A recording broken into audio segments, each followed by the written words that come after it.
Welcome, friends, to another edition of Friday Night Football here at the South Avenue Sports Complex. It's homecoming 2016. I'm Bill Soroka. I'll be taking you through the evening here as your Interboro Buccaneers, 5-1 on the year, take on the Chester Clippers, a Del Val League rival. It's already been an action-packed day as we've had the homecoming parade just ended, as well as the check presentation from State Farm to our new aquaponics lab down in the shop. Presentation to the folks in curriculum as well as Superintendent Riley. And now it's time for the main event of the evening, football. Your Interboro Bucks going to kick off. Cullen Ravert, number 31, going to boot it. And it's high and end over end. It'll be picked up at about the 15-yard line. Number 2, Brahim Bishop Jr., takes it to about the 30, and that's where the Clippers will start.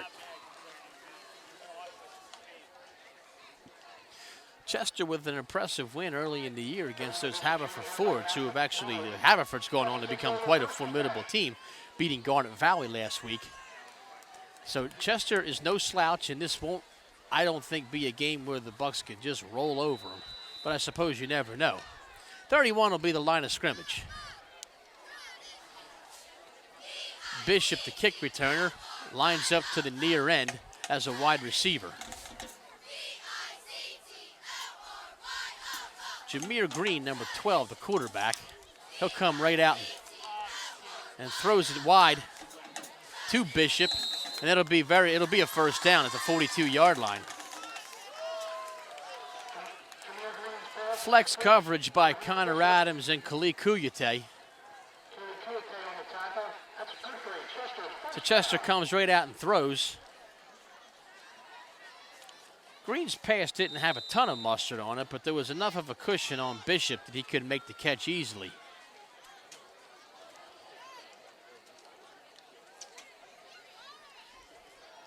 Bishop again to pass. He scrambles.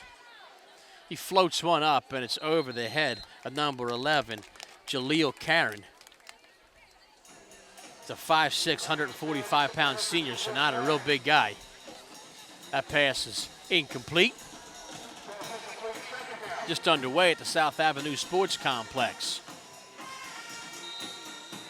Interboro Marching Band, we followed them as well as the homecoming court all the way up Trites Avenue along the parade route. Second down and 10 for the Clippers.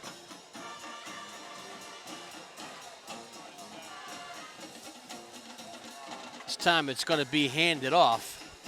Low snap. Devin Freeman, the running back, number 21, and he'll lose 2 yards.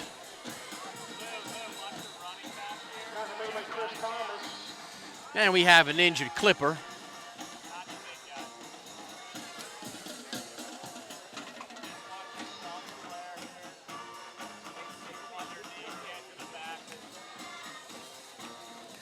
He appears to be grabbing his thigh.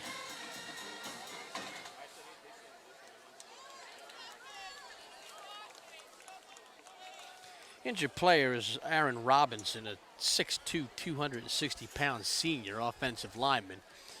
He's really laboring down there on the field, and the Chester training staff is out there to assist Robinson. We certainly hope he'll be okay. The Clippers from just down the road in nearby Chester, Pennsylvania, normally thought of as a basketball powerhouse. Multiple state champions over the years, but they've always had some good athletes on the football team as Robinson gets up and he'll walk off the field under his own power. We're just 42 seconds into this one. We've already had a nice kickoff return, a first down, and an injury. So third down and 12.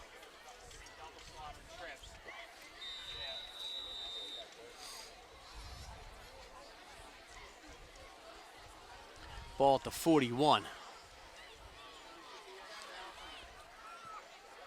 Jameer Green in the shotgun. 4 wide receivers. Green eludes Obesime, will run, but he'll get out of bounds. He wants a flag, but the Interboro defense held up nicely And there was certainly no need for a flag there. And it'll be 4th down in a punting situation. And you'll see Kuyate and Connor Adams go back deep to receive this punt.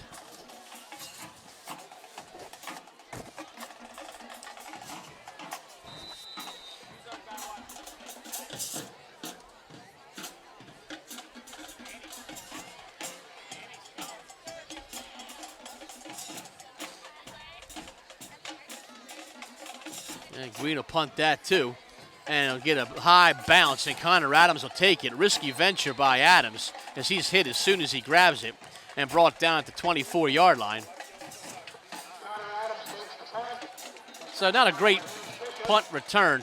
The punt itself was only about 34 yards, but the return is 0.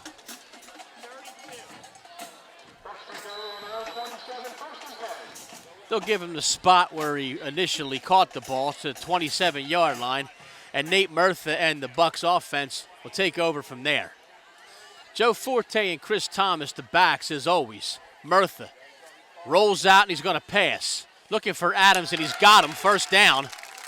Pass to 42, 43-yard line. 16 yards on 1st down to Connor Adams.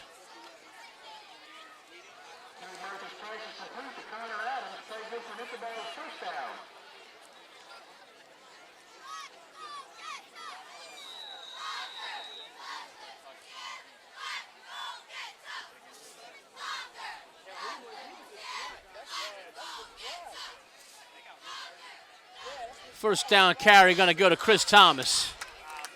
Thomas ahead for about 9.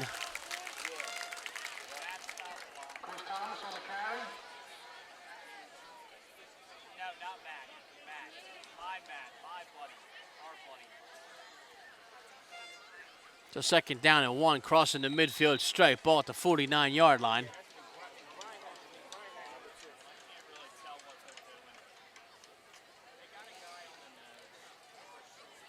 Forte, the big fullback in front of him. It'll go to Thomas again. Thomas, pass 1st down to the 42-yard line, so another 7 or so.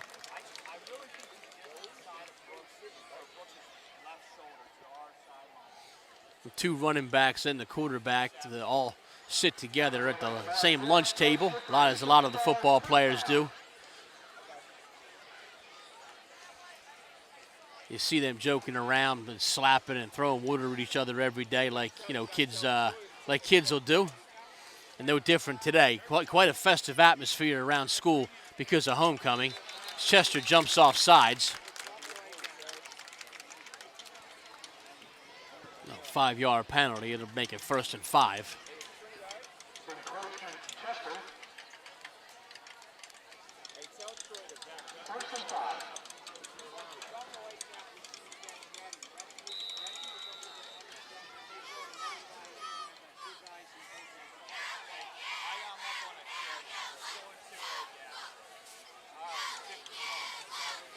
Murtha to Forte. Forte with tons of running room. Pass to 20, pass to 15, down to the 13.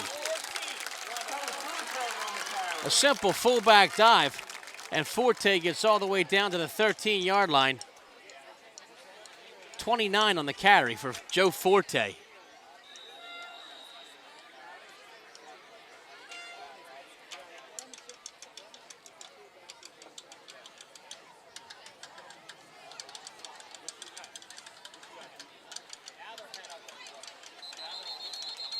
And we have another flag. And from this vantage point, couldn't tell if it was Chester. No, this is Interboro this time, so it'll be 1st down and 15. They'll bump it back to the 18. So Interboro can get a 1st down without a touchdown.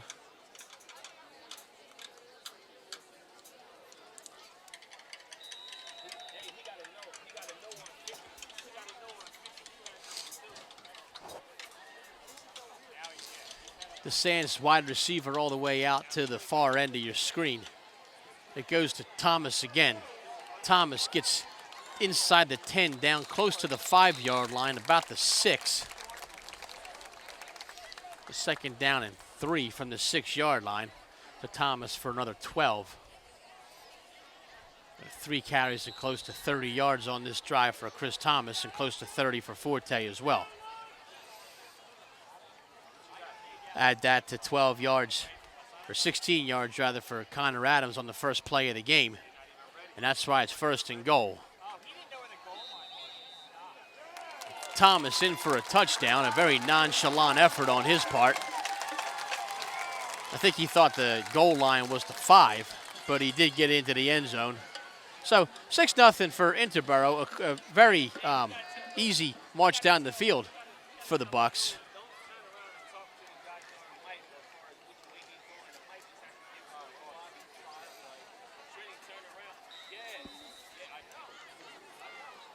So Colin Ravert lines up for the extra point. Murtha to hold. McLaughlin the snapper. Chester jumps off sides, which means that Interboro will now go for 2, as they usually do if there's an offsides play. So coach will let Murtha know what play they want to run, and they'll go from there.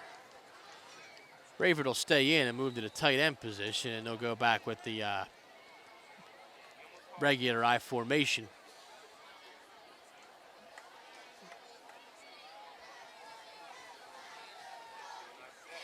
Goes to Thomas, and he'll get in for the 2-point conversion, so it's 8-0 in favor of Interboro.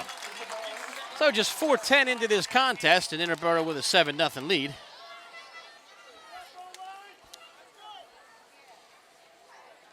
Band ready to strike up.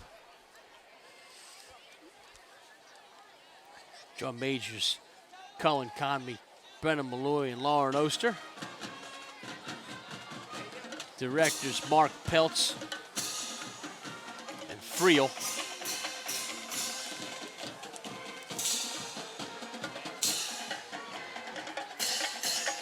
And we'll have Ravert kicking it off again at the 40-yard line in just a moment.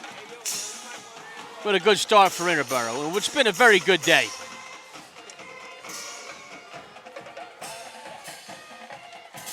A lot going on around school. Great pep rally, very festive atmosphere. As sort of a battle of the classes took place. Cheerleaders all adorned in their class colors, as you can see down there. The white, it would be the freshman cheerleaders. The blue would be the senior cheerleaders. The orange would be the sophomore cheerleaders, and that neon color is the juniors. That neon, not quite green. Ravert's kick is high and end over end, goes to the 13-yard line. Bishop again. Same pattern as last time. Stacked up around the 27. It was Adams that made the initial hit.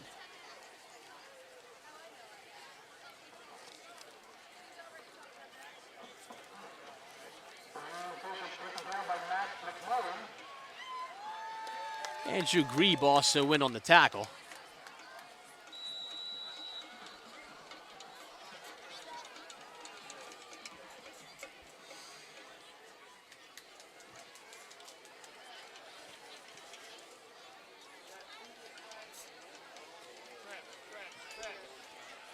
Three wide to the near end, one to the far end. Single back set. Green, the handoff. It goes to number 21 on the play. Freeman doesn't get much.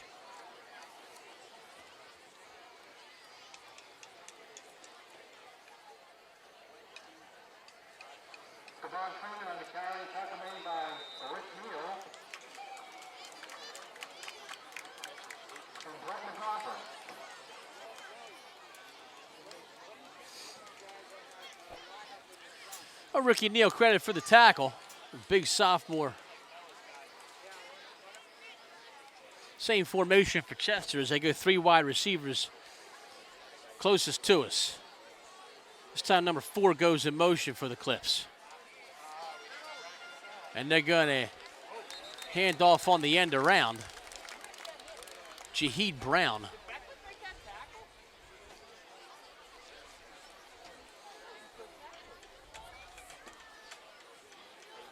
I'll get about 5.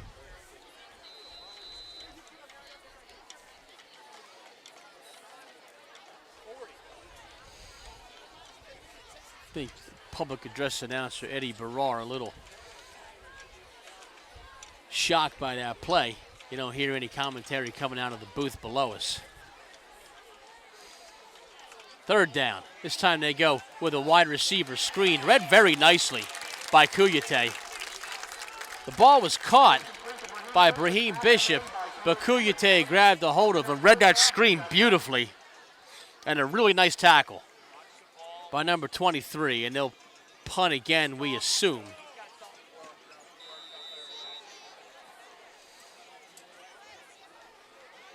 Chester not exactly sure we're going to have a punt or we're going to have a go for it or something on 4th down. It's 4th down and about 6, a long 6.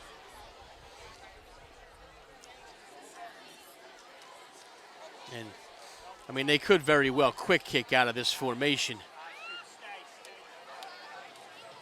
Now they're going to go for it. Faikai provides pressure. Ball thrown downfield. And he had a man. I mean, number 30, Radee Williams, was open, the tight end. But they give Interboro really good field position at the 33-yard line. So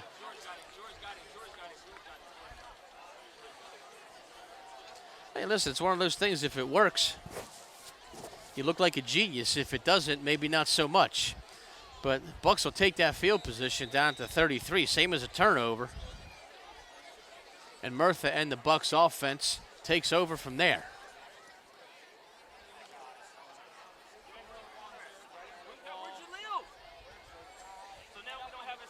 DeSands and Kuyate, the wide receivers. Won't matter because it goes to Forte, who gets about 2.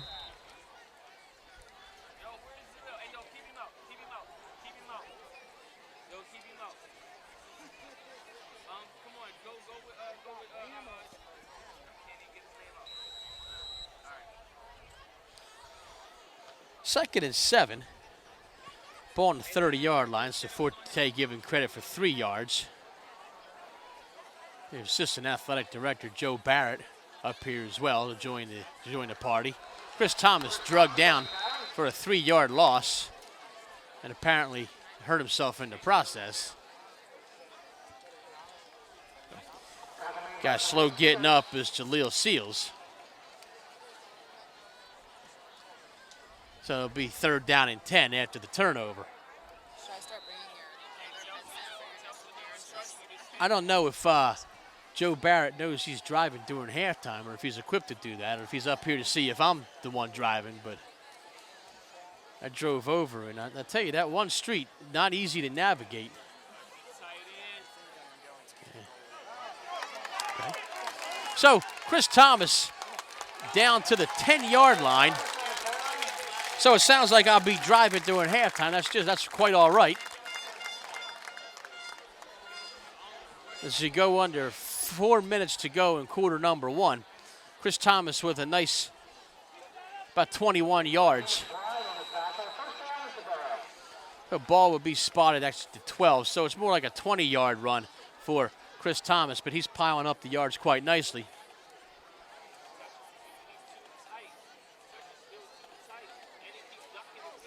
Thomas again. Thomas easily into the end zone on the sweep to the outside.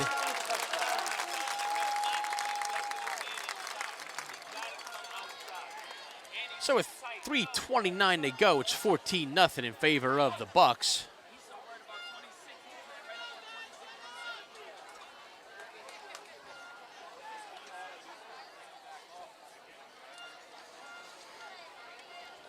So Bucks keeping it simple in the ground game. They had the one pass on the first play of the game to Connor Adams. Besides that, it's just been Forte and Thomas. Thomas having amassed already over 60 yards in just the first quarter. High snap, Ravert. Good job by Murtha to get that ball down, and Cullen knocks it through to make it 15-0 in favor of the Bucks. And Mark Peltz will strike up. Bucks fight song again.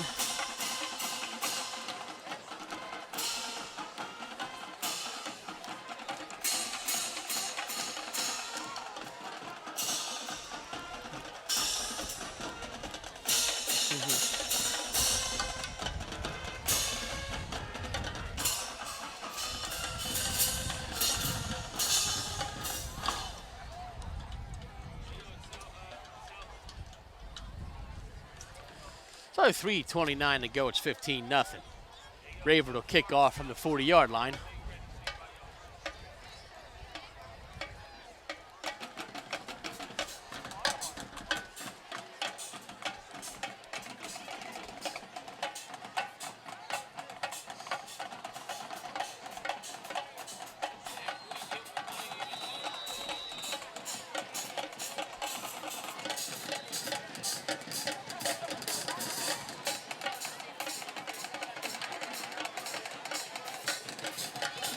Pretty good crowd in attendance tonight.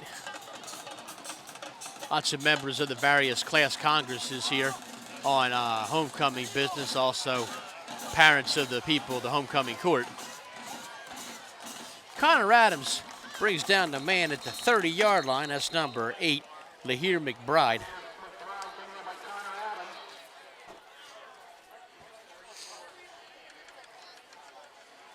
Chester with similar field position to their first 2 drives, looking to muster up maybe a little bit more than they have in the first 2.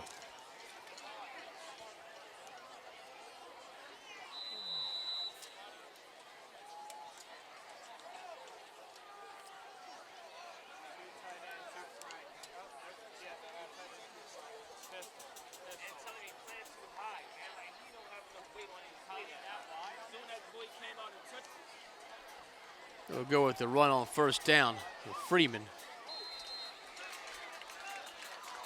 Chris Thomas lucky he didn't get called for an elbow. Yard or 2.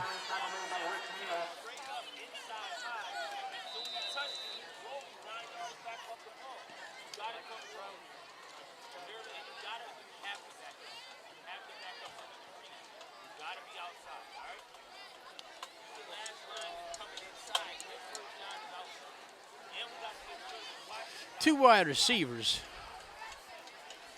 so multiple tight ends. This time it's going to be a Green keeps it, throws it up, and it'll be incomplete. Off for Radee Williams, and then close to Brahim Bishop as the quarterback Green rolled out. Could have been caught, could have been intercepted, all at the same time.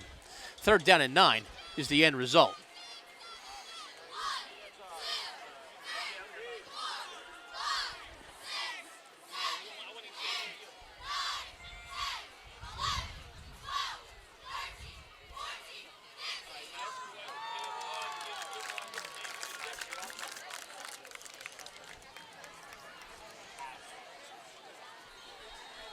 And whistle stops play.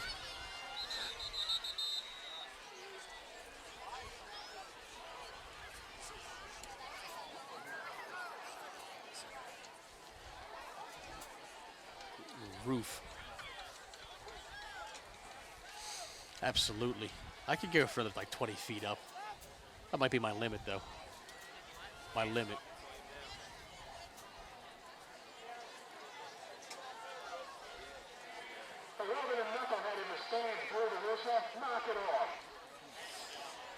Ed Barrar taking care of business.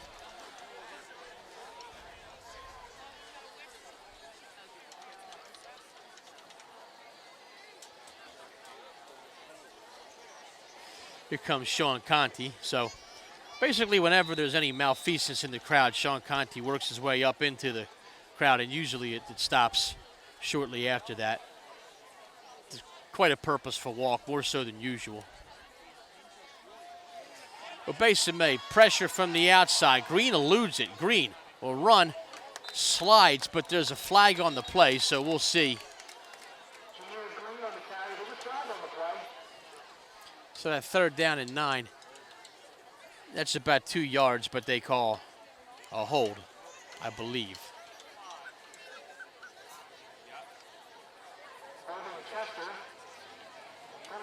Yeah, they'll decline the penalty, and they'll make it 4th and about 7 yards, 8 yards. They didn't give Green a lot of credit there. He got a yard, though. So line of scrimmage is the 32. They'll punt from there.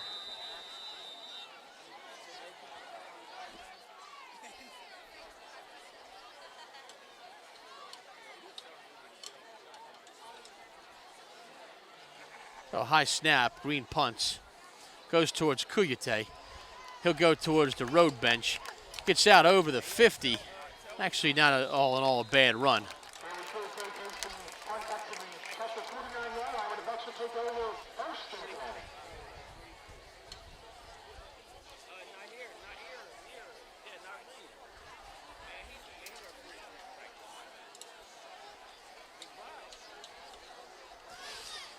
So the 49 will be the line of scrimmage for drive number 3 for the Bucks. 1:36 to go in quarter number 1.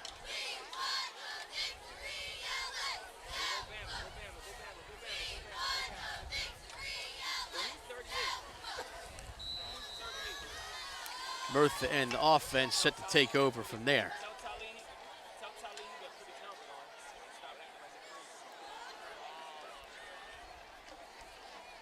Yeah. Sweep to Adams. Adams with lots of room, and Adams is going to take this to the house. No one's catching Connor Adams. 49 yards. Simple sweep to Connor Adams. And he had all the room in the world to get through. Great job by that Bucks line. Noah Nickel, Manio Besame, Quentin Frangeli, Cameron Brooks, Mike McMillan. Ravert out there as tight end as well. And they opened up a huge hole for Connor Adams. Ravert, the kick. So it's quick becoming, and you know, I said at the beginning of the game, the outset, that this may not be a route, but it already kind of is. Murtha, nice job eluding some pressure, 21-yard line, and he'll be brought down. So I guess I don't know if it was a design play or if just the snap was a little bit low and he pulled that out and looked to try to find someone in the back of the end zone. But whatever the case, the 2-point conversion earlier makes it 21-0.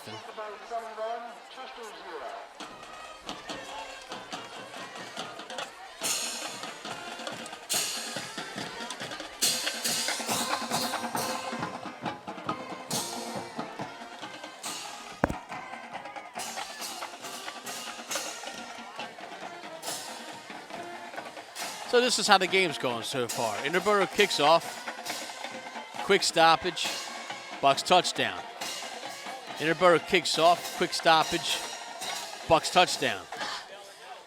Interboro kicks off. Quick stoppage. Bucks touchdown. So they'll kick off again for the 4th time here in the first quarter. Minute 22 to go.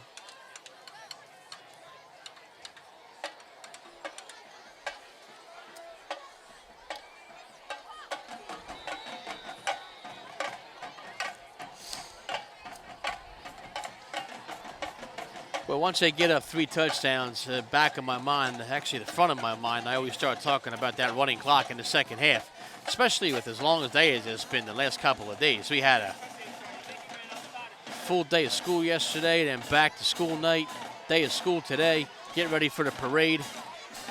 Mags and I are both tired. Bishop, though, has other ideas as he comes to the home bench, reverses his field, and gets out all the way to the 41-yard line. That's where Chester will take over. Problem is they've been unable really to move the ball since after the first play.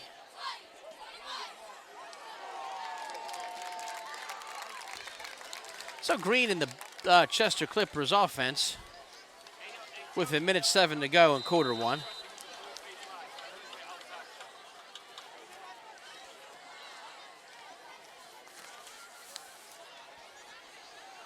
They'll go with the 4 wide receiver set.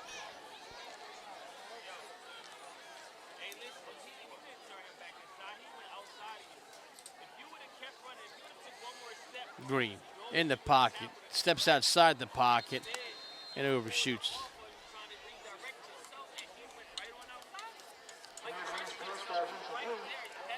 Intended for number 8, Lahir McBride.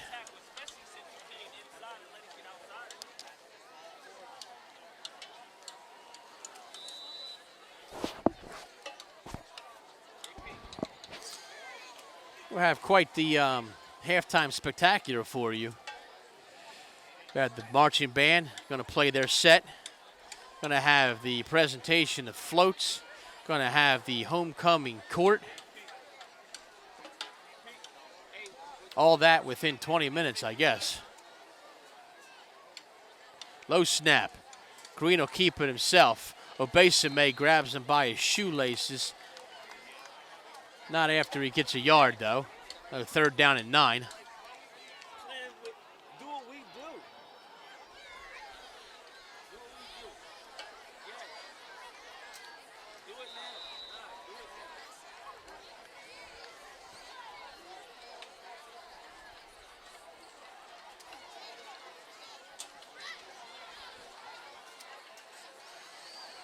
They're same formation, 4 wide receivers, 1 running back. He'll stay in the block. Now we have releases for the screen. Green rolls out. Very elusive. He's going to wind up losing about quite a few yards. He's got a man wide open downfield, though, and it's caught for a 1st down and then some as they let a guy get way behind him. Holy cow. What elusiveness by quarterback Green. And they just left him wide open, Jihad Brown.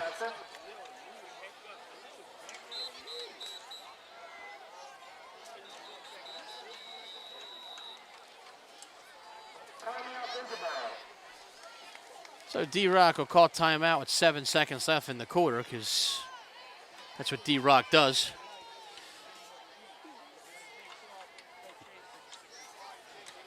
Get another timeout if the clock stops. They weren't going to get another playoff with 7.7 seconds left. As soon as they stopped reset the yard marker, they would have ran the clock and they wouldn't have gotten another playoff. But Coach D'Esposito obviously bothered by what he saw there, and try to implore his players, especially his defensive backs, don't pinch up too much, even if the quarterback is in trouble, because that's exactly what happened. They allowed the wide receiver to release and get behind everybody, and hey, spotted very well by Green. Nice job by him.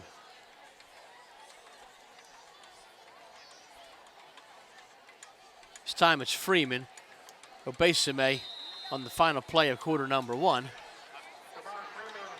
And we'll flip it around.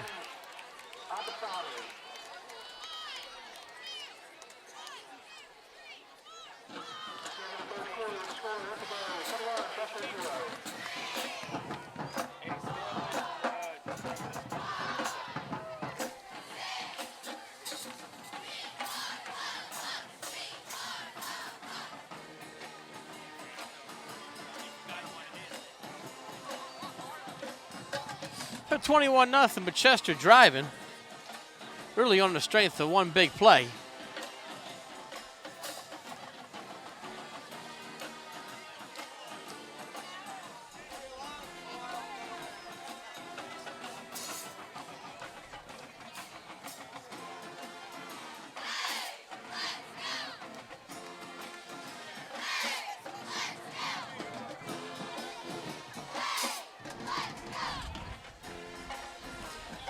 Hopefully on nights like this, our friends down at the local snack bar do well. If you're ever at a Bucks game, especially this year. We got one more scheduled after this, but then I'm sure we'll get a home playoff game as well. Next week, at least one more scheduled after this. Next week, we have Glen Mills on Thursday at Glen Mills. Then in 2 weeks, it's Academy Park at home. That's the big one for Del Val supremacy, assuming the Bucks can hold on here and get past Glen Mills next week. Oh, Green. Over the middle. Nice dig out of the ground by number 4, Jahid Brown. I don't know if it's Jahid or Jihad. It's spelled Jihad.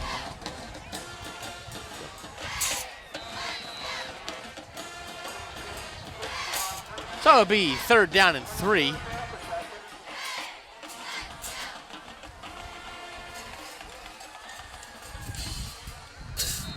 But a nice dig there. Green, if nothing else, has showed a bit of elusiveness. Now we're going to have a timeout because the 2 we just had weren't enough. Chester calls timeout this time. D'Esposito back on the field with the Bucks. So I'm beginning to think the purpose of Assistant Athletic Director Joe Barrett's visit was to tell me that I'm driving during halftime. So my never-ending day of work continues.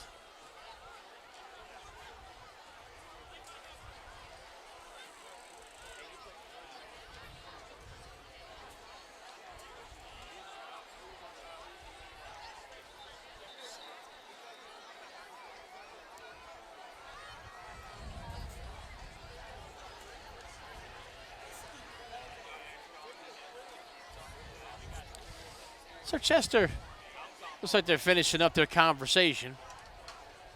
11:27 to go, quarter number 2. As we said, big halftime presentation. Lots going on. Stick around, stick with us. But right now it's 3rd down and 3. Pressure. And they try to dump the ball off to Brown, but it's incomplete. So it'd be 4th down and 3, and you figure if they go for it on their own 20, they're surely going to go for it down here at the opponent's 20.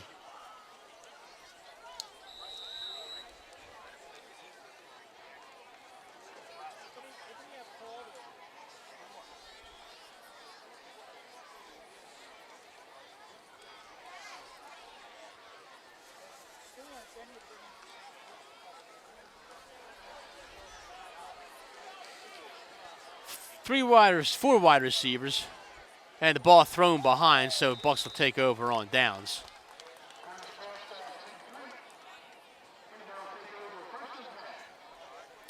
So Bucks will have it at the 20-yard line. Chester with their deepest penetration of the evening, but Bucks able to stop that, and Murtha and the offense will take over.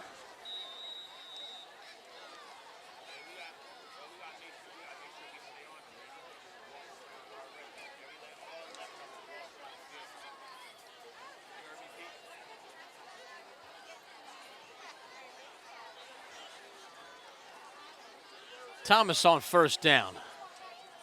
About the 7. It's a 27, a 7-yard carry for Thomas.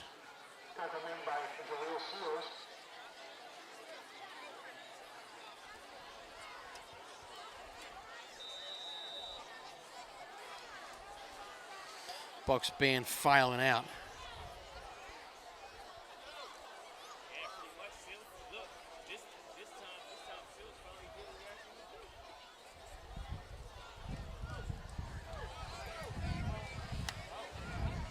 So 1st down. Thomas again. Chris Thomas on the carry. That play was good for Interboro. 1st down. So the ball will be at the 36.5 or so. We go under 10.5 to go. Quarter number 2.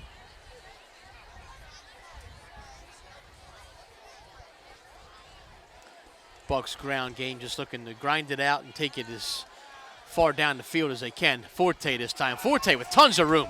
One man to beat inside, and Forte should be able to take it in. He might get caught for behind. Forte inside the 10 to about the 6. If he had a little bit more hitch in his giddy up, he'd have taken it. But he's a wrestler. We'll give him a break, and he's a fullback. But a long one.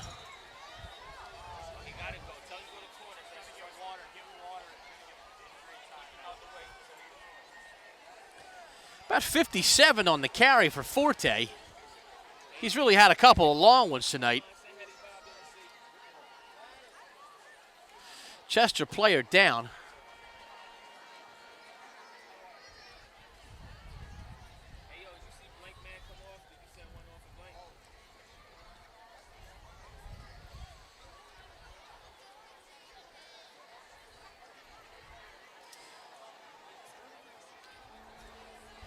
This is one of those halves where you could easily see Bucks have two running backs over the 100-yard mark. It's Forte with close to 90 already, if not a little bit more. Thomas not that much different as Chester player walks off the field. Good job getting downfield to get Forte, as you know they could have very easily given up on the play had, you know, once Forte got into the open field, but they did not. And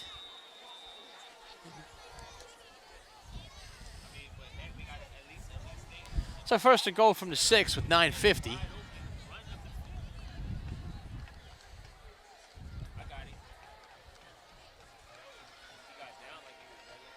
Murtha sends Kuyate in motion. Thomas fumbles the ball. Fumbles the ball, and it might go out of it. We'll see if Interboro stepped on it or not, and it's going to be a touchback.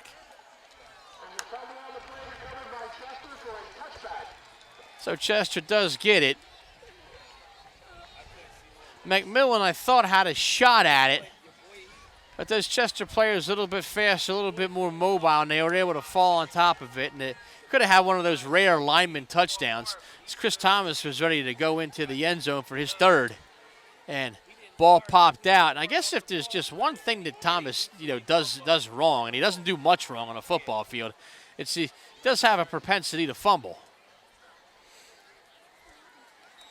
Once in a while, that ball squirts loose on him, and cost him here.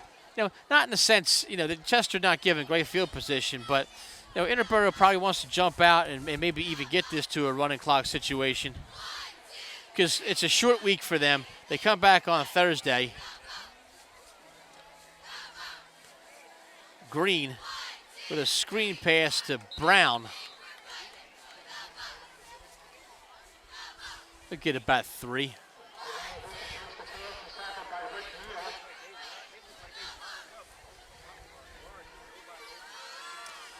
Eddie Barrar said that went to Bishop, but I'm right.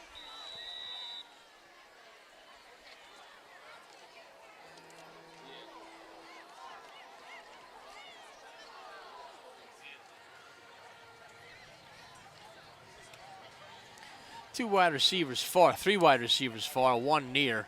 Single setback formation, Green. Thomas was held but not called, and he'll throw it out of bounds.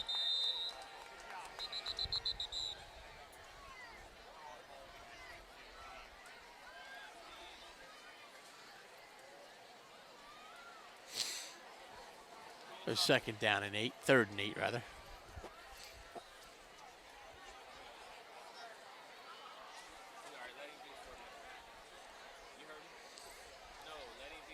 Actually, there is a piece of laundry on the field, so they did call a hold. I don't know if it was the call on.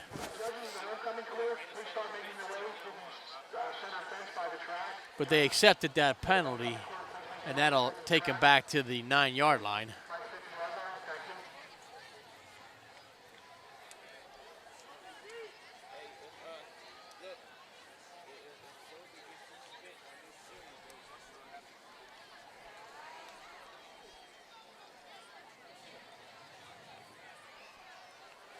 So second down and long.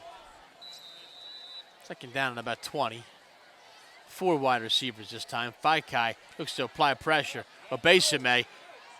And that ball is caught by a lineman, it looks like, which they just can't do.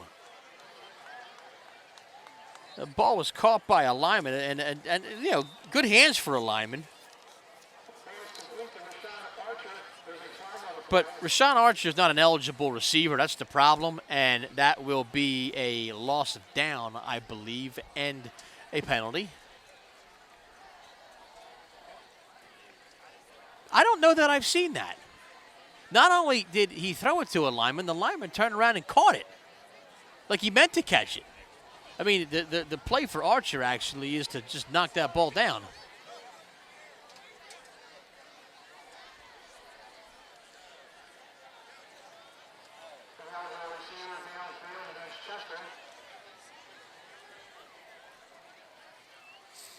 So, Yeah, so they do get the loss of down on a 5-yard penalty. So 3rd down and a real lot, 25. Ball caught. Adams lets him slip past. And the Chester receiver, she does a nice job of tiptoeing the line. He get into about the 24-yard line. That's Jaleel Karen, number 11. 4th down at about 7, and we'll see what Chester wants to do. I mean, I imagine this deep in their own territory, they punt.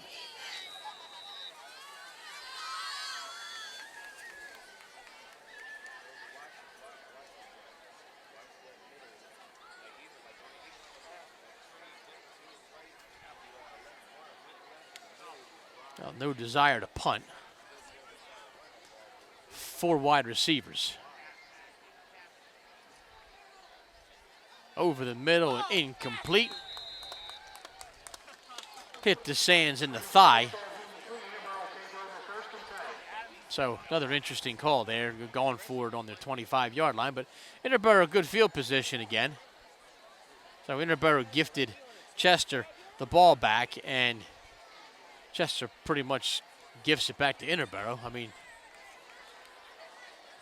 punt, you give them at least another 25, 30 yards, so they have to go. But some coaches want to defy convention.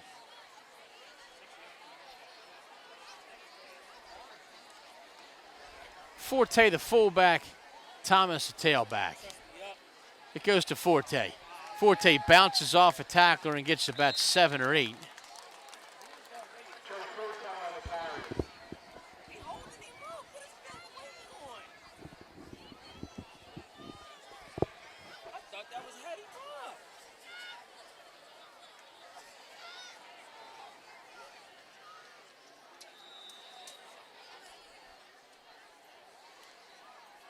So the 18 will be the line of scrimmage, 2nd down and 4. It's time to option pitch out to Thomas. Thomas gets a nice block. Frangeli with that block, and that leads Thomas into the end zone. So Thomas from 18 yards out on the option, and the Bucks will have a 27-0 lead.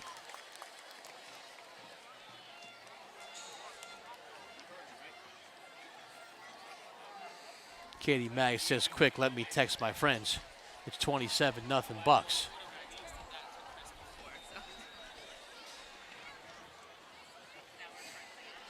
You're really owning that new last name of yours, Mags. I see the sign up on the door. I thought you were going to fight this tooth and nail. Name up on the door and everything. Oh, so your license still has your old name? That's what's up. You're always going to be Mags to me. I don't care what he says. Especially after he made fun of my man purse earlier. It actually wasn't even my man purse. It was my wife's purse. But he felt the need to make fun of it. She actually won that. She won that purse in a purse bingo or something, which I didn't know that anybody ever won those things. But she had won a bag. I wish she would have won like something a little more upscale, but she says she doesn't like upscale bags, so I mean, she's been using that, you know. But I had to carry it while she was out there for the check presentation. Well, Bucks call timeout. With 7:35 to go. I guess to get ready for the extra point.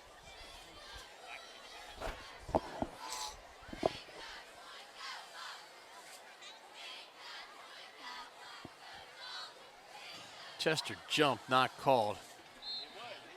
And Ravert's kick is off the upright. So, go figure.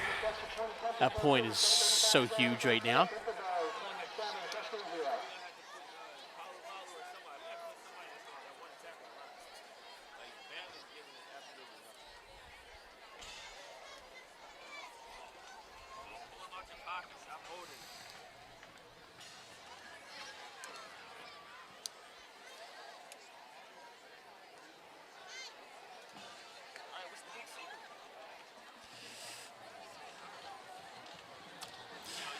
So 7.5 to go. A number of band members already taken their position wide. The drum line, the flags. They'll get right on the field and start playing as soon as the halftime begins.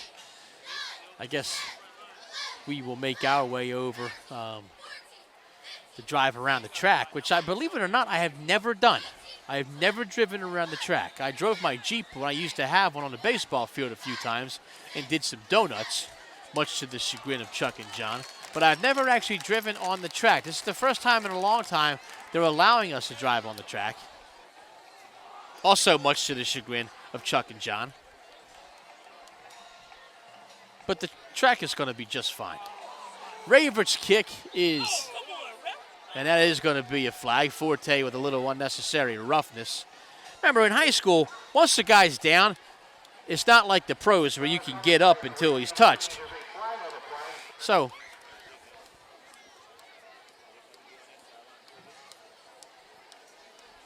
kick squibbed and recovered by Chester at the 47. And then Forte jumped on top of him. Marched off 15 yards. So Chester will have position at the 36.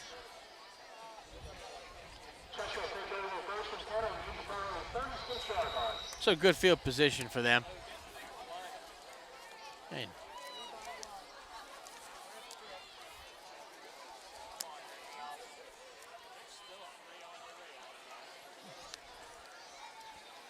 hand off to Freeman. They converge on him behind the line of scrimmage. Neal, Obesame, Zizza rather, and Obesame.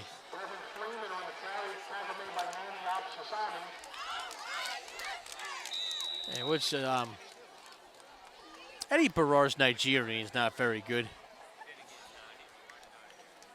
I actually, to be honest with you, had to ask Manny how to pronounce his name. Oh, Chester cheerleaders. Chester cheerleaders always fun to watch, especially during hoops games, because there's a ton of them during the hoops games. Thomas and Faikai applying pressure to Green. Green actually stays on his feet. Thomas gets him. Green will actually end up getting a yard or two. Although I had to admit I had one eye on the Chester cheerleaders because they don't mess around.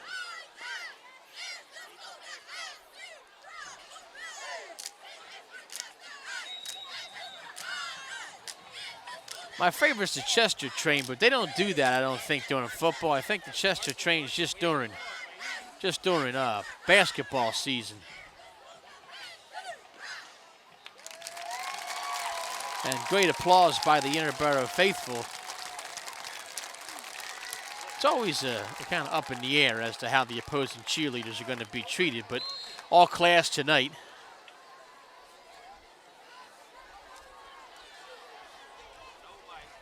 And fourth down and long, so this drive going nowhere. Chester just had a flag thrown. It'll be an unsportsmanlike. Apparently, number 21 there not thrilled. I don't know if he felt like there should be better blocking or whatever. But 15 yards.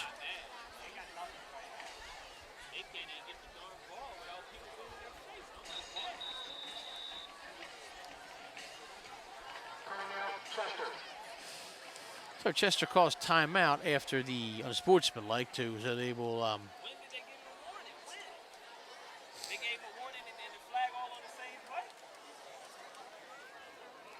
5:41 to go, second quarter. Ball back at the 48. So basically there's 15 yards that they got from Joe Forte's late hit on the kickoff. They just gave back, and now it'd be fourth down and about 25.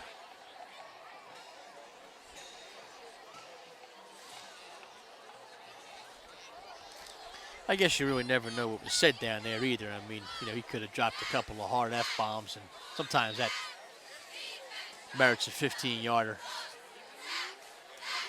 And a little soap in the mouth as well.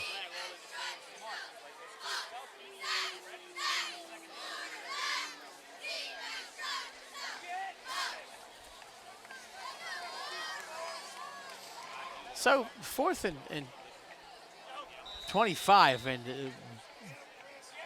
they're going to go for it. 4 wide receivers.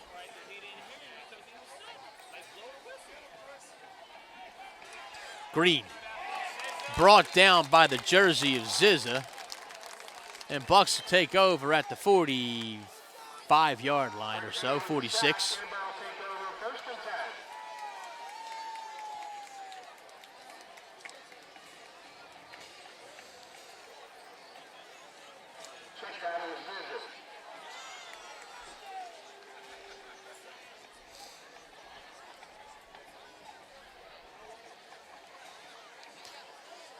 So the 45 will be the line of scrimmage with 5:33 to go.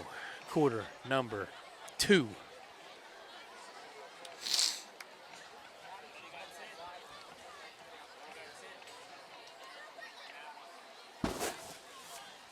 Yeah, they do.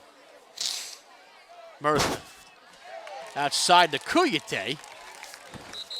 Kuli doesn't get a lot of chances to catch, but he did there. Well, quite frankly, Murtha doesn't get a lot of chances to throw. Ball thrown on a line, though. Murtha really showed off his ability to get the ball out to the receiver. 33 is the line of scrimmage. First down. But that play is going to come back. Looks like man downfield.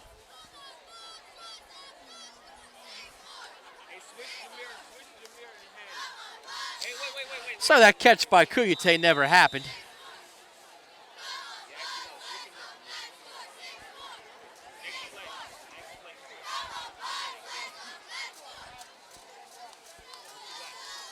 So 1st and 15.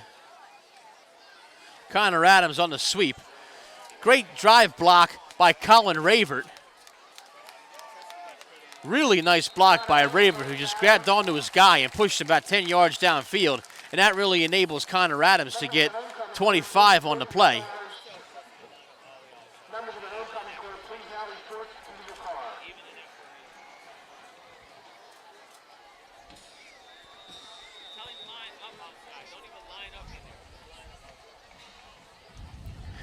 So Adams with quite a few yards rushing too. He's got about 74, 75 yards on 2 carries. We'll say Murtha to keep this time. Murtha being driven forward by Chester for close to first down yardage. They'll probably give it to him. They do.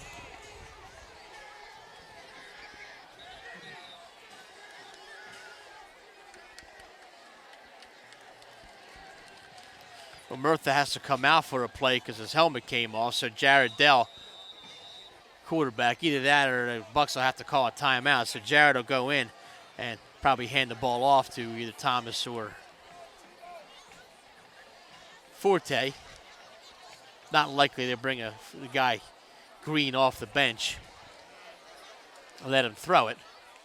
But Jared Dell, and that's one of the things you worry about. Jared did pick it up. It's the center quarterback exchange when you have a new quarterback in there. Not used to having, his hand right up under Cameron Brooks, and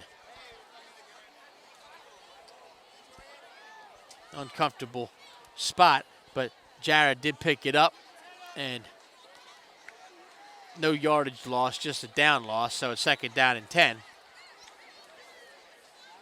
Murtha back in. The rule is if your helmet comes off in the course of play, you have to come out for one play. This is Connor Adams, nothing, next to nothing.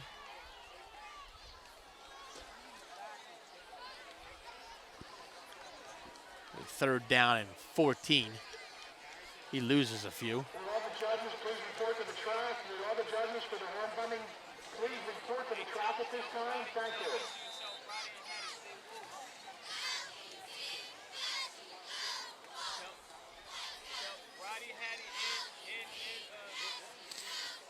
Well, the 18's the line of scrimmage. DeSands, wide receiver, pump fake to DeSands.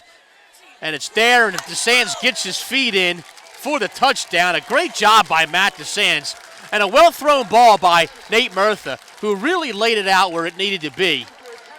Great job by both of those young men.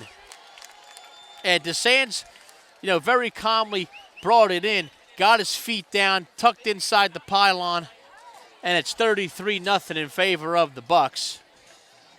And Ravered out there, so they could theoretically go for 2 if they wanted to and try to make it, running clock, but there's less than 3 minutes to go, so they'll try and kick it and see if they can't punch another one in, I guess. But that kickoff loomed large. Chester jumped off sides again. Ravered knocked that through. Well, it's like a 34-0, but you need 35. First half, it's Interboro 34, Chester 0.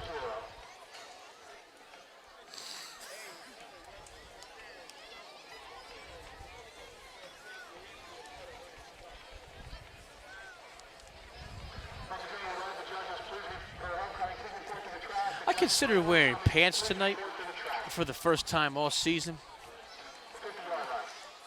And it was kind of warm when I went home for all 5 minutes today and decided to change into shorts. And then I had texted my lovely wife and asked her to bring me a hoodie, and she didn't do it.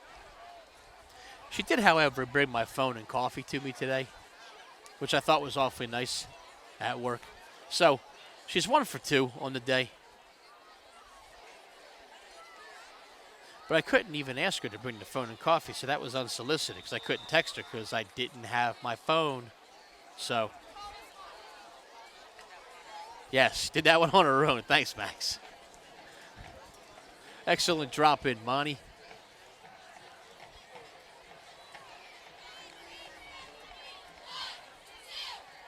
And they kick off again. It goes to Karen, who somehow sneaks through, still on his feet. Good job by Faikai. Bulldogs him down to the 25. I'm glad he didn't break his neck, because that's certainly what could have happened there. Tarza Faikai, one of the nicest human beings you'll ever meet, but, he was trying to make a tackle, and 2 guys going really fast. And I'm glad that Karen got bounced right back up there, because when you slam your head down like that, sometimes it ain't good. Tarja Faikai on the homecoming court, and rightfully so. Very popular young man, takes AP courses. Real nice smile. Just a heck of a kid.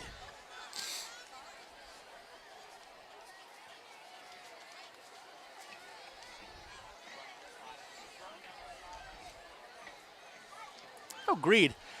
Chester, good field position. He's looking for a way out, and that was a nice job, actually, and Connor Adams almost intercepted that. It was actually caught by Freeman. Connor Adams, if he would have been a half a step sooner, actually would have taken it to the house the other way. Freeman gets 3 on the play to the 22-yard line.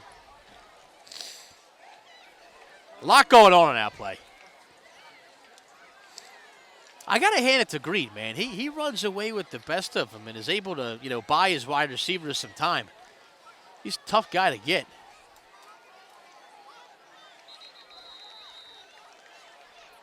First down for Chester on the ground. They haven't had many of those.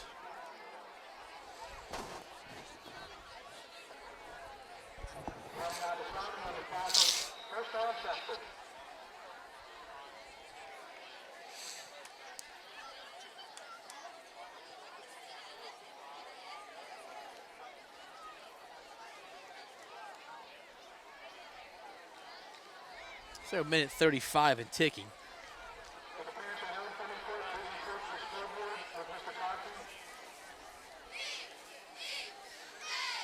Green, once again, looking to elude pressure. He just keeps on stepping back, floats one up. DeSands, who has a lot of interceptions this year, was right there. He was able to defend that ball. It can't be a great strategy to run back 10, 15 yards and float one up there.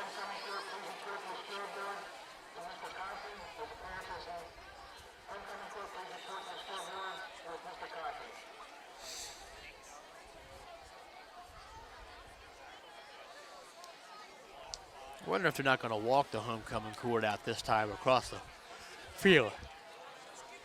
Oh, I guess not, because they're really usually keep them down here. I don't know.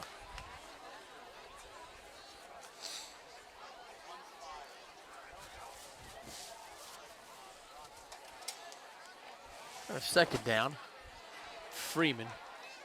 They head to close to the 5-yard line.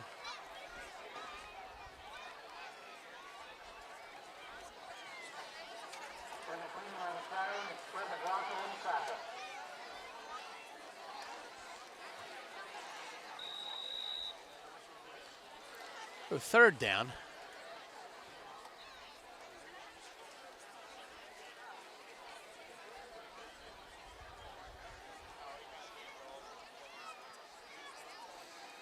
So ball on the 5. It'll be under 30 seconds by the time they snap this ball. Green to pass. Green to scramble. Throws an incomplete. That'll be 4th and 2. They can get a touchdown without getting, or get a first down without getting a touchdown.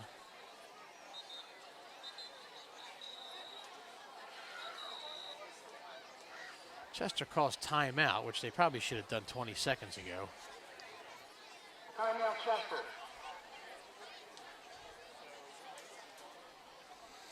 So a big play coming up.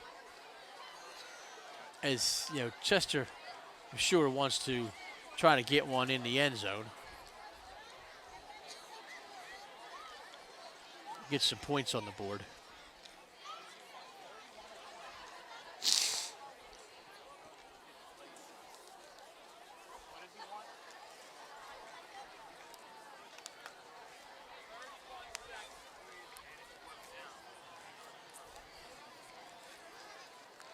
I'm going to put 11 seconds back on the clock.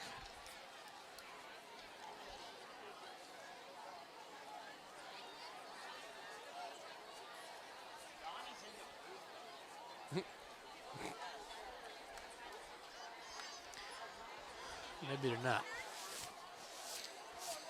Be fine with me. No, they still want that time.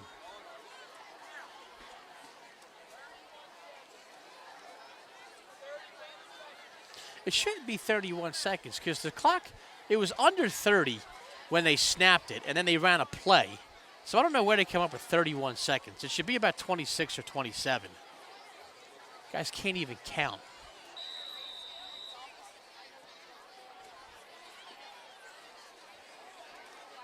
Now it's 3:10 on the clock. They're going to snap it with 3:10 on the clock. So a nice job. So a second ran off of the 3:10. It's a change of possession. So really what they should do is take it down to about 20 seconds, and Interboro will take over 1st and 10, and they can sit on the ball one time, which is what they'll do, and end the half.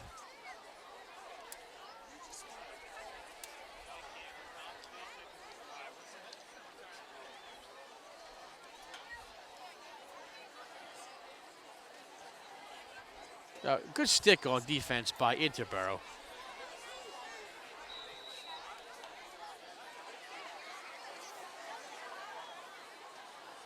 And they know that Interboro is just going to kneel on the ball. So they won't have any time on the clock, and that'll be it for the half.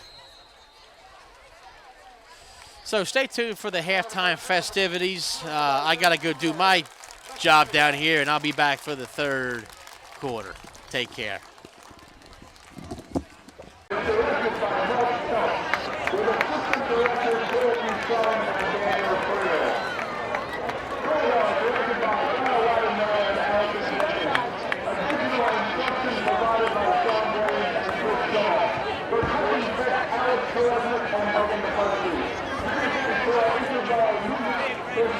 For all of that hard work, it's sort of the game. A long time ago,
car coming around now. We have Sophia Dowdell.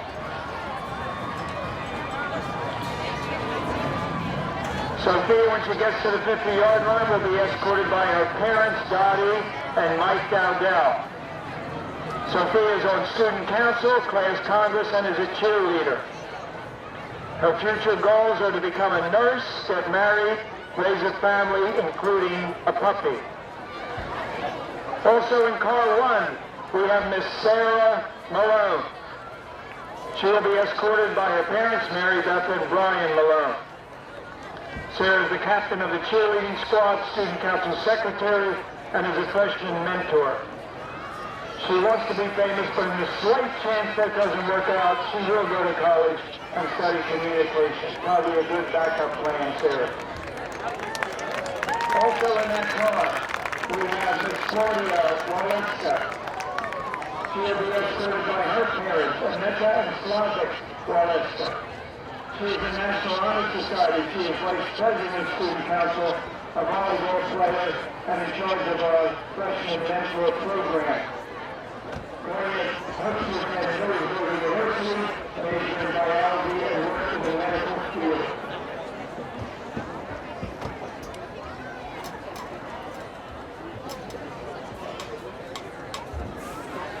Thank you, Mr. Costanzo. In car 2, we have Mike McGinnis. Mike is escorted by his father, Jim McGinnis, and grandparents Margaret McGinnis and Jim McGinnis Sr. Mike enjoys playing basketball and freestyling off the top. His plans are to marry a beautiful woman and have beautiful children. Very nice, Mike. Also in car 2 is Brittany Camaro. She is escorted by Anthony Camaro. She is part of St. College, soccer, softball, and track. Her future goals are to attend college, study to be a pharmacist, she has a 1 son, and she will raise 5 children. Third and culture is Paul Monroe. That's the nationality Paul Monroe. Paul plays basketball and baseball. He plans to attend college, he wants to receive it, travel the world, and always be happy. Back to you, Costanzo. Thank you, Mr. Tommy. I just decided to make that really good. He says we like to have 5 girls, not necessarily children. Okay, moving right along. Car 3 is heading around now. In this car, we have Samantha Muslowski. She will be escorted by Debbie and Tony Muslowski. Sam plays field hockey. She's involved in student council, National Honor Society, and participates in the Physics Olympics. Sam plans to attend college, hopes to become a doctor one day, be successful, and have a happy and loving life. And we're delighted Sam's with us because of a recent injury. You may notice her moving a little slowly, but we're very happy she's with us tonight. Also in car 3, Josh Little. Josh will be escorted by Lynn and Joe Little. Josh plays soccer, basketball, baseball, and is on student council. He's planning to pursue a career in sports communication and an engineer after some time with the United States Coast Guard. Third member of car 3, Amber Freeman. Amber will be escorted by Tim and John Hopper. Amber is on student council, is an outstanding softball player, plays basketball, and also participates in the physics Olympics. Amber would like to be successful in college and life, and would like to become a better American. That's what Mr. Thompson. Thank you, Thursday. In car 4 coming up, Berkeley and Henry Caldwell. And we will be escorted by parents Mark and Chris Caldwell. Henry Caldwell across the team is sitting in the quarterback on the football match bar. She is already won the Air Force and job in the Security Forces. She's the first female to win the parachute, a female graduation for NASA as a college astronaut. Also in car 3, Andrew Kettler. He'll be escorted by Monica Gould and Bill Kettler. Andrew played baseball and basketball and plans to attend college for sports medicine. Rounding out car 4 is Sage Pavuzzi, escorted by Megan Bauer-Smith and Bruce Smith. She has been a member of the Art Service Club, Class Congress, Environmental, French Club, Freshman Mentor, and Yearbook. The future goals are to go to college and to be in part benefits. Very nice to use that future statement. All right, as they are exiting car 4, we will introduce you to car 5. In car 5, we have Haley Zardis. She will be escorted by Michelle Duncan and Craig Zardis. She's involved in cheerleading. Students have joined as a freshman mentor. With the graduation, she has to travel and college to become a dental hygienist. Also in car 5, we have Kevin Reeder. Kevin will be escorted by Julie and Kevin Reeder. Kevin's in student council, participates in theater, class congress, marching band, jazz band, and yearbook. Kevin plans to attend college to study music education and become a band director for a high school or college band. Also in this car, we have Alexis Tui. She will be escorted by Kimberly and Thomas Tui.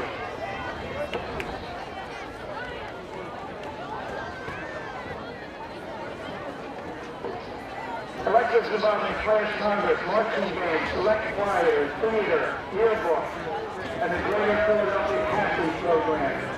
Her future goal is to attend college, to study secondary education and social studies.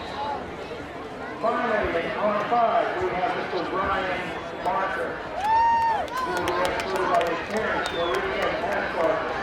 Brian's in student council, class congress, national honor society, soccer, track and field, physical Olympics.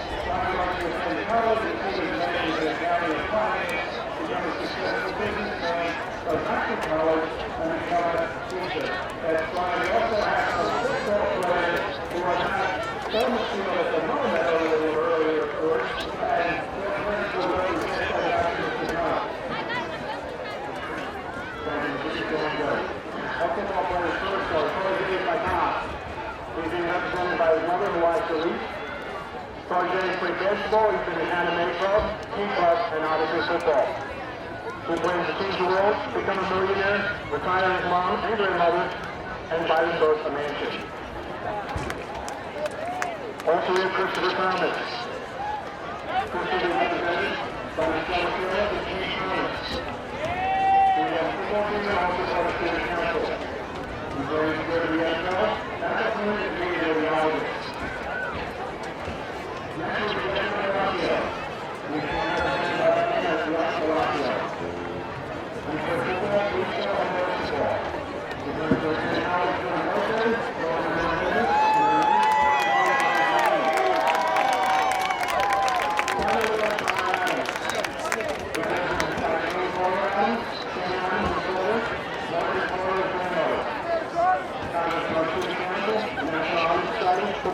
track and field, and physical Olympics. We're going to go to college and study sports medicine and eventually work for professional football teams. Later on, we also want to travel the world.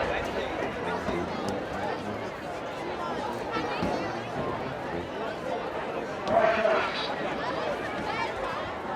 Ladies and gentlemen, applause for the 2016 Homecoming Tour.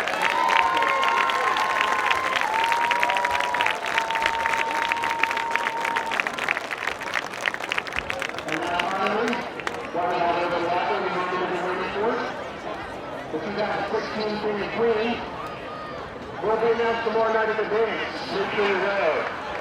$4 at the door, 7 o'clock. We'll see you there tomorrow night at the high school. Another round of applause for our court 2016. Thank you. Court and parents, you may head off the field at this time. Thank you so much.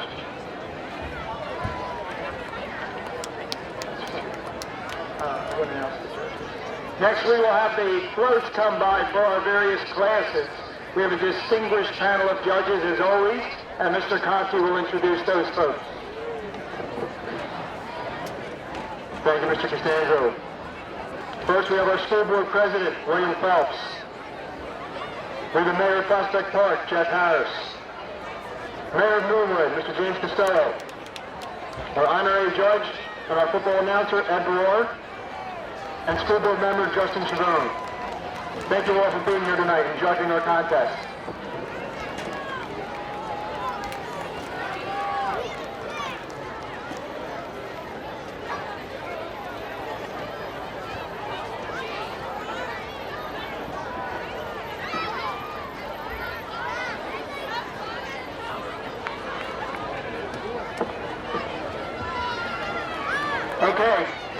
First, we have our freshman class.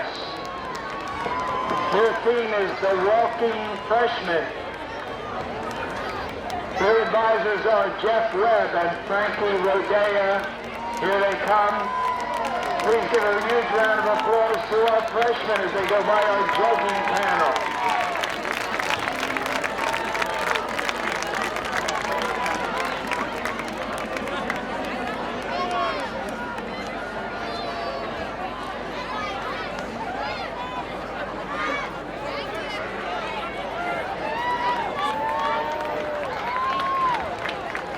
Attaboy, Frankie!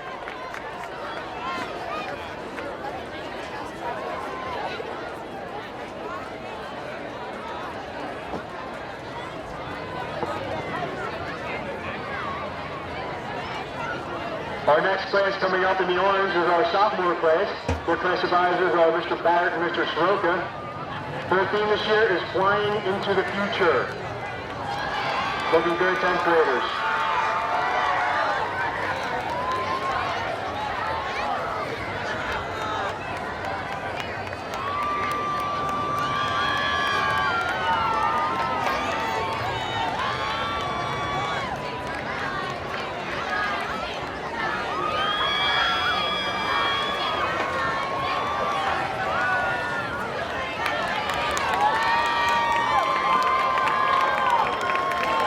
Have a nice round of applause for our sophomore class.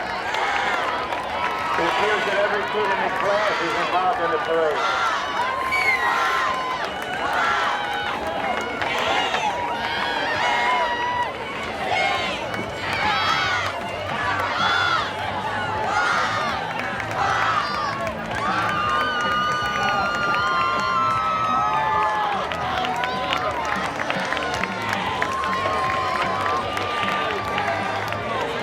We have the junior class. Their advisors are Interboro graduates, Shannon Lattislaw and Tina Moore. Here they come past the judges right now, and their theme is Conquering the Clippers, the junior class of 2018.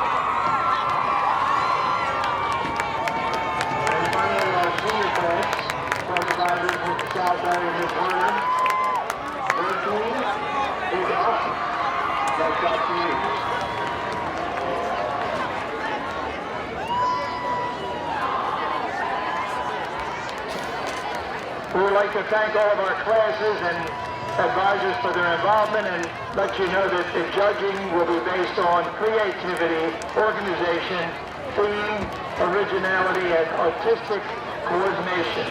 Many people to thank tonight, and we'll have Interboro, our announcer, do that so that we can get the game back underway. Thank you all. Hope you had a good time at halftime. Thanks for representing us so well.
cash incentive for Wheeler 10. 4 out of 10.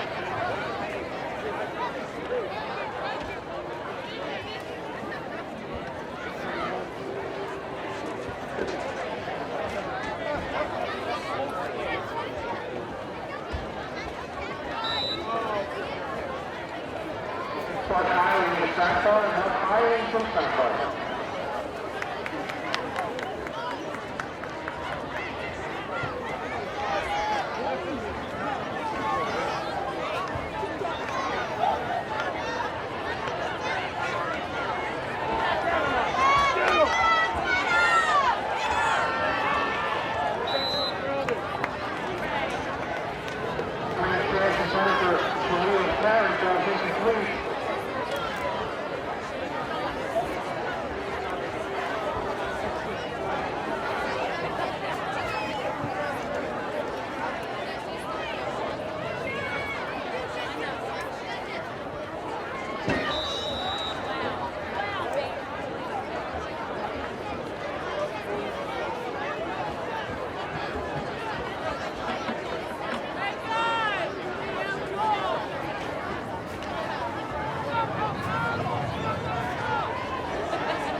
jump. He's going to try to jump.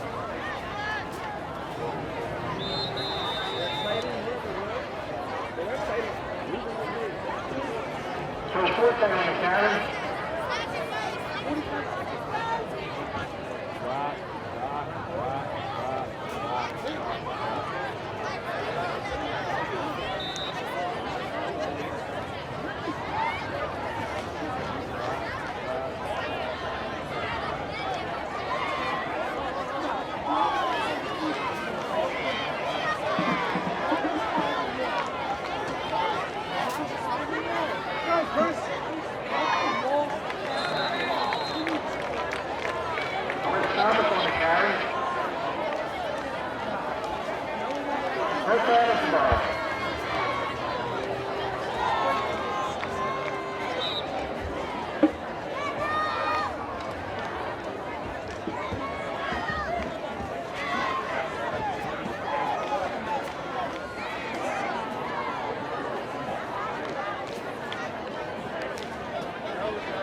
Williams with a shot in the play.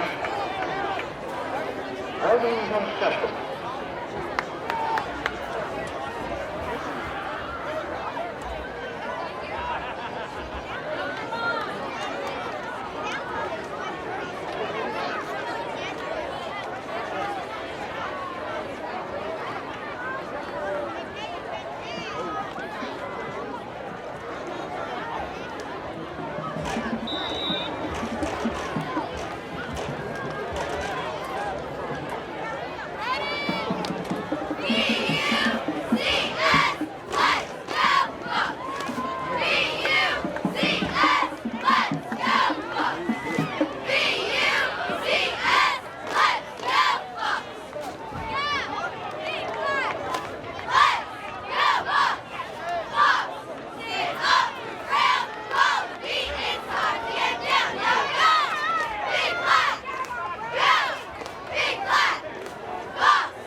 Frankie.